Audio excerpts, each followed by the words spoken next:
সড়ক দুর্ঘটনায় চট্টগ্রাম প্রকৌশল ও প্রযুক্তি বিশ্ববিদ্যালয়ের 2 শিক্ষার্থী নিহত ও 1 শিক্ষার্থী আহত হওয়ার ঘটনার প্রতিবাদে চট্টগ্রাম কাপ্তাই সড়ক অবরোধ ও ক্লাস পরীক্ষা বর্জন কর্মসূচি পালন করছেন শিক্ষার্থীরা।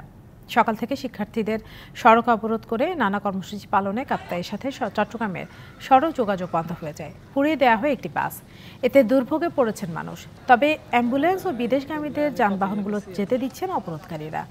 ঘাতক বাস চালক ও হেলপারকে 72 ঘন্টার মধ্যে আইনের আওতায় আনা না হলে কঠোর আন্দোলনের হুঁশিয়ারি দেন শিক্ষার্থীরা।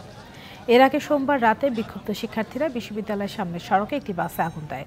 ঘটনার পরপরই চুয়েট ক্যাম্পাস ও আশপাশের সড়ক অবরোধ করে বিক্ষুব্ধ শিক্ষার্থীরা। সেই সময় শাহ আমানত লাইনের 4টি বাসও আটকে রাখে শিক্ষার্থীরা। পরে পুলিশ ঘটনাস্থলে গিয়ে পরিস্থিতি নিয়ন্ত্রণের চেষ্টা করে।